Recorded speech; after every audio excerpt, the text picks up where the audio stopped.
أعوذ بالله من الشيطان الرجيم بسم الله الرحمن الرحيم وفديناه بذبح عظيم وباركنا عليه في الآخرين. سورة الصافات 12 نمبر 23 آیت نمبر 110. وقال الله تبارك وتعالى وما أمروا إلا ليعبدوا الله مخلصين له الدين. ہر قسم کی حمد و ثنا بڑائی اور کبریائی، ثنا اور خوبی ان گنت اور بے شمار تسبیحات و تحلیلات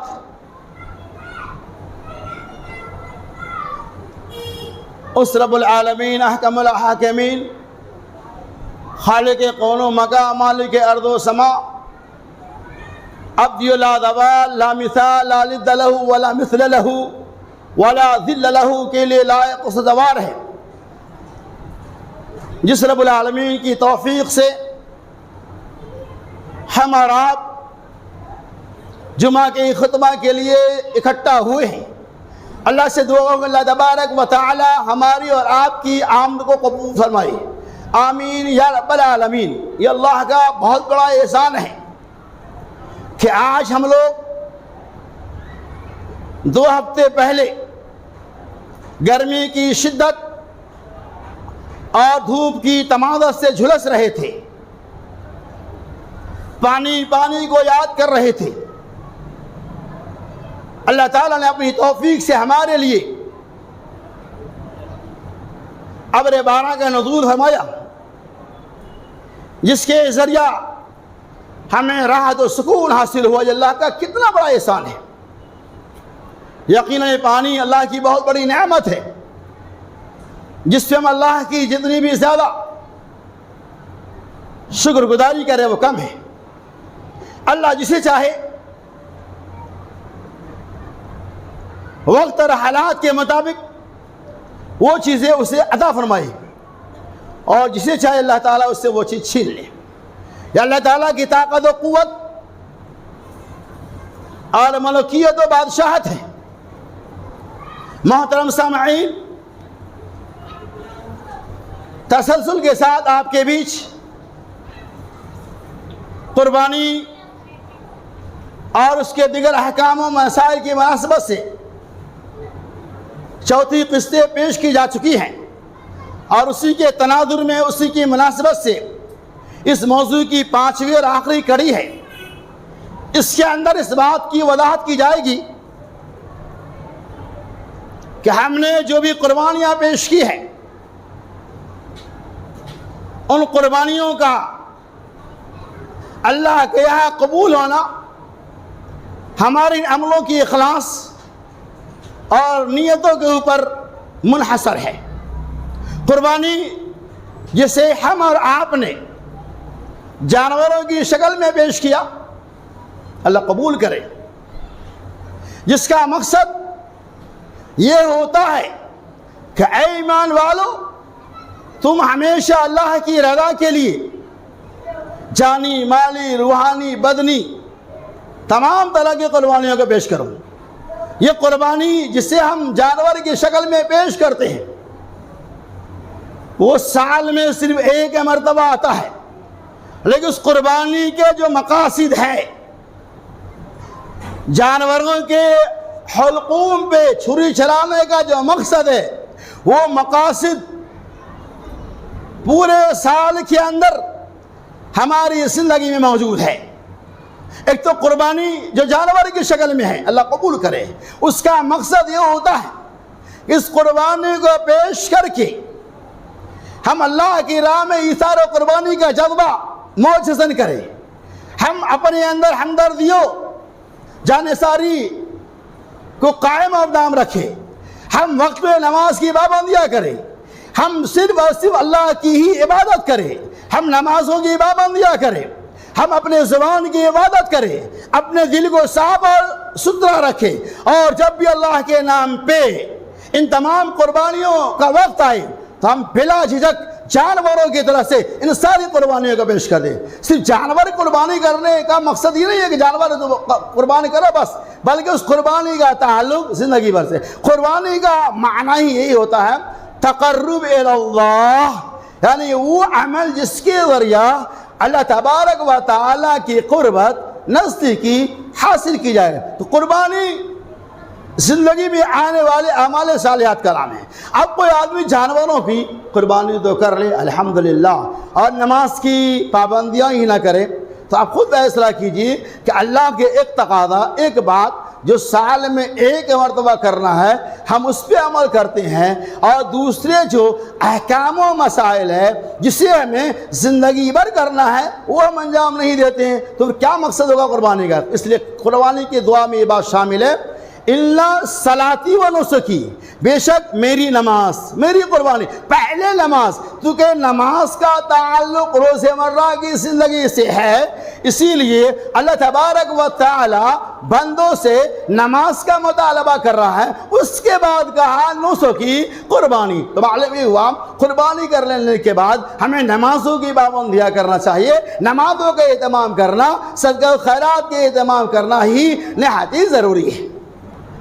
اور اس دنیا میں سب سے پہلی جو قربانی پیش کی گئی، میں بتاؤں گا کہ ہم جو قربانی پیش کرتے ہیں اس کے اندر اخلاص کس طرح سے ہونا چاہیے، اور اس سے پہلے جو قربانیاں پیش کی گئی ہے ان قربانیوں کے اندر اخلاص کس طرح سے، اور دونوں میں کیا فرق ہے، اسی بات کی میں وضاحت کروں گا۔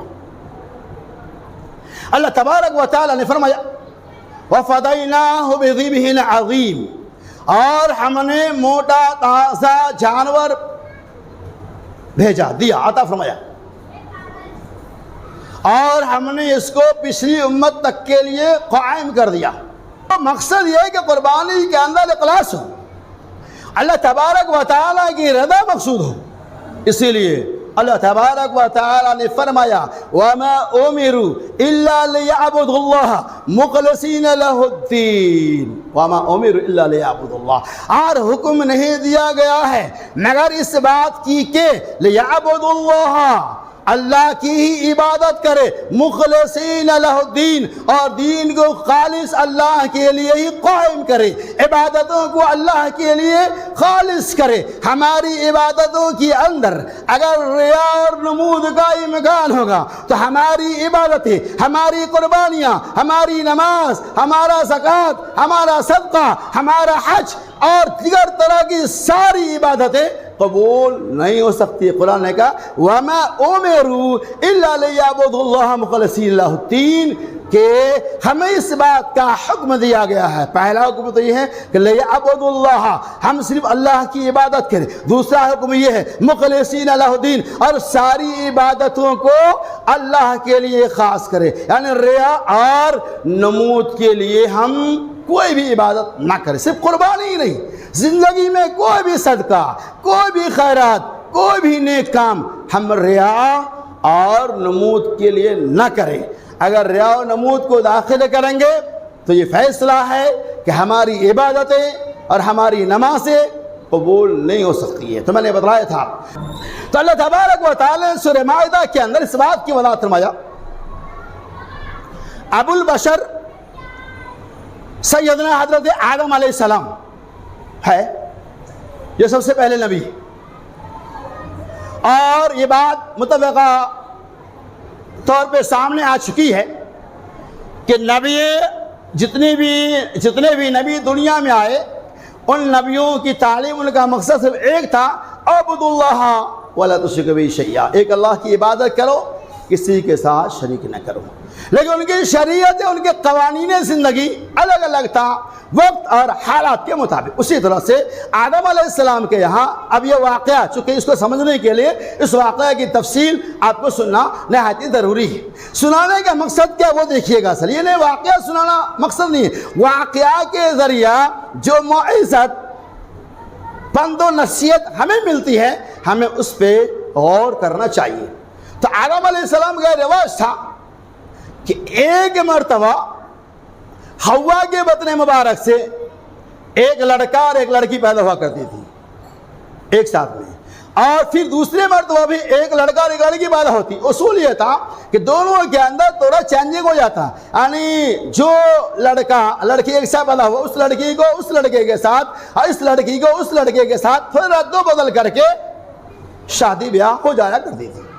اسی بیچ اللہ تبارک و تعالیٰ نے حضرت حابیل اور قابیل، یہ دونوں بھائی ہیں، حابیل کے ساتھ ایک لڑکی ان کی بہن پیدا ہوئی، قابیل کے ساتھ ان کی بہن پیدا ہوئی، لیکن سسٹم کے مطابق چینجنگ ضروری ہے. لیکن قابیل نے اعتراض کیا اور کہا میں ایسا نہیں ہونے دوں گا، میرے ساتھ جو بہن پیدا ہوئی ہے وہ بہت ہی زیادہ خوبصورت ہے، میری شادی اسی سے ہونی چاہیے، میں حابیل کی بہن سے شادی کرنے والا نہیں ہوں. اس کے اندر حسد بھی آیا، غرور و تکبر بھی آیا.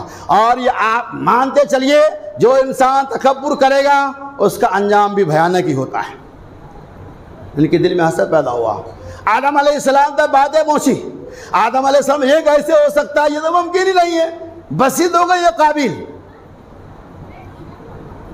کہ نہیں میں ایسا نہیں ہوں. کہا ٹھیک ہے تم دونوں آدمی اپنا اپنا صدقہ پیش کرو. کیا پتہ چلا؟ صدقہ پیش کرنے سے مصیبتیں اور بلائیں بھی ٹلتی ہیں، اور اگر نیک ارادے کے ساتھ صدقہ کیا جائے تو اللہ تبارک و تعالیٰ اسے قبول کر کے آپ کو مقصد میں بھی کامیابی عطا فرماتا ہے. دونوں نے قبول کیا، کہا ٹھیک ہے.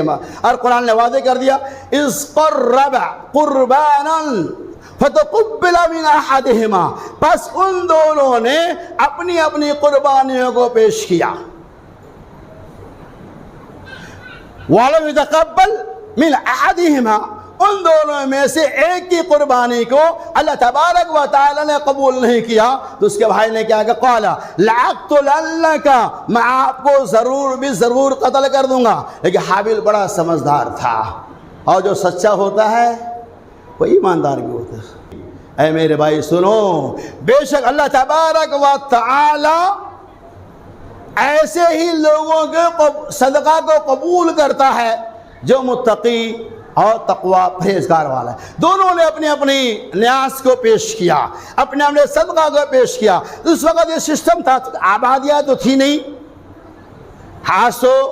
آبادیاں صدقہ کریں گے، کسی کو لے کھانے کے لیے دیں گے، وہ آپ کو معلوم نہیں پڑے گا وہ صدقہ قبول ہوا کہ نہیں. آپ کی نیتوں کے مطابق آپ اس کا فیصلہ کر سکتے ہیں. لیکن اس وقت ایسا نہیں تھا. اس وقت کا سسٹم یہ تھا جو بھی آپ صدقہ پیش کریں گے اس کی قبولیت کا طریقہ یہ تھا کہ جو صدقہ آپ پیش کریں گے اللہ کی طرف سے تو جو تند ہوا آئے گا اسے لے جائے گا، آگ آئے گی اسے جلا کے خاک استر کر دے گا، یا اللہ اسے اٹھا لے گا. یہ قبولیت کے طریقے تھے اس زمانے کے اندر.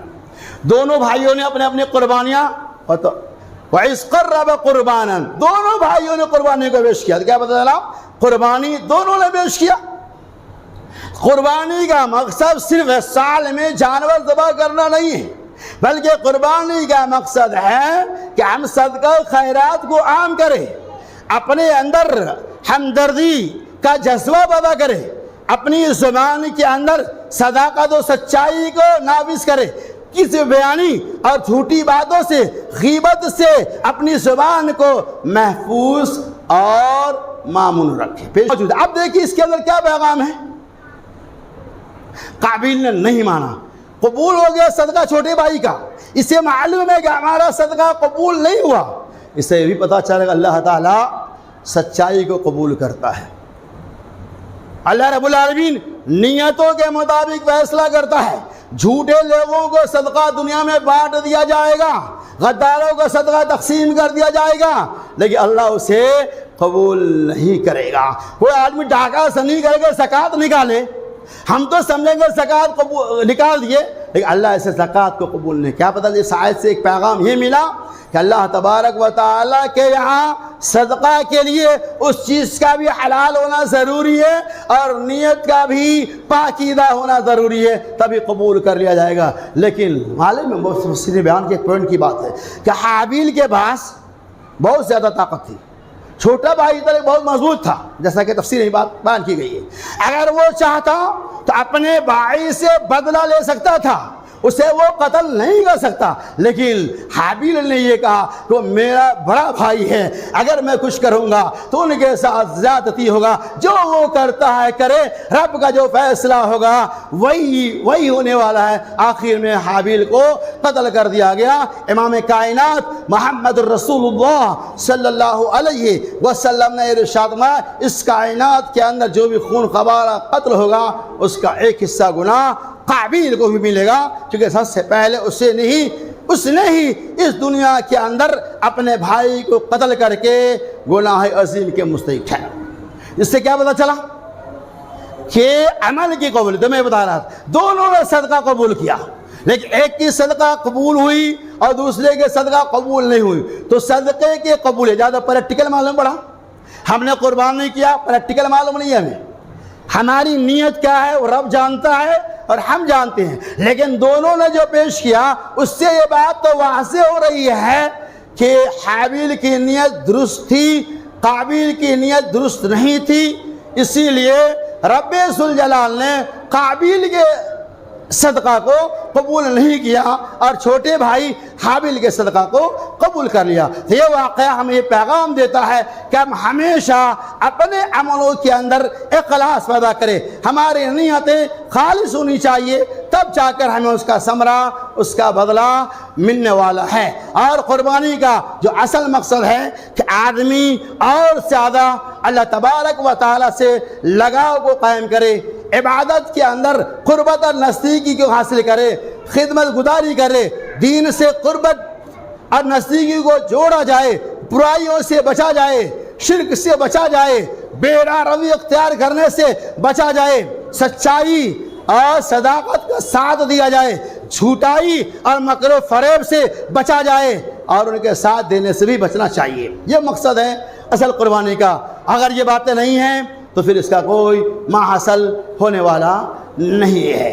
تو اس کا مقصد کیا پتہ چلا کہ ہم نے جو قربانی پیش کی ہے، اللہ سے دعا کہ اللہ تعالیٰ ہماری ان قربانیوں کے اندر اخلاص پیدا کرے اور ہماری ان عملوں کو ہر طرح کی ریا و نمود سے بچائے، چونکہ اللہ رب العالمین کے یہاں یہ دل کی جو نیتیں ہیں وہ ڈائریکٹ پہنچتا ہے، خون، گوشت، پوت، لوتلا، ہڈی، جو کچھ بھی ہے اللہ رب العالمین کے یہاں نہیں پہنچتا ہے۔ لہذا مختصر یہ ہے کہ اللہ تعالیٰ ہماری قربانی کو قبول کر لے۔